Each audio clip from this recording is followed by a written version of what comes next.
আজি ক'ত আপোনালোকে চেনিটাইজ কৰিলে কিয় কৰিলে? প্ৰথমত মই সকলো আমাৰ সংবাদ বন্ধুসকলক ধন্যবাদ দিছোঁ আপোনালোকে অহাৰ কাৰণে।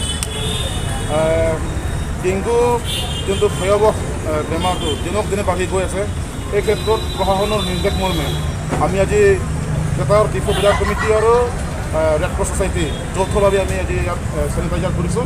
প্ৰথমত আমি ডিফু বজাৰৰ বিশেষকৈ মানে মাছ বজাৰ, ব্ৰইলাৰ বজাৰ সেইবোৰ মাৰিলোঁ। তাৰপৰা এতিয়া আমি গোটেই অলপ ইয়াৰ কিনাৰে কিনাৰে মাৰিলোঁ।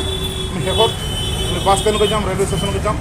আমি শেষ প্ৰগ্ৰাম হ'ব আমাৰ চিলবমুখ মাটিমুখ তিনিআলি, তাক আমি কাম কৰিম। কেতিয়া কাৰ্যসূচী লৈছে আপোনালোকে চেনিটাইজ কৰা? যদি আজিৰ ভিতৰত যদি আমি কাম কৰিব পাৰোঁ, আজিতো শেষ কৰি দিম। আকৌ যদি তাৰপিছত যদি প্ৰশাসনে আকৌ আমাক যদি নিৰ্দেশ দিয়ে, আমি আকৌ কাম কৰিম। এইটো অকল ডিফু বজাৰত। ডিফু বজাৰত ইয়াৰ বাহিৰেও আৰু বেলেগ কিবা আপোনালোকে পন্থা বিচাৰিছে নেকি? নাই, এতিয়া কথা কোৱা নাই। প্ৰথম মই ডেংগু বেমাৰ, ডেংগু আৰু মেলেৰিয়া বেমাৰ, সেই দুটাটো মানে প্ৰতিৰোধ কৰিব লাগে, মানে নাইকিয়া কৰিব লাগে। সেইটো আমাৰ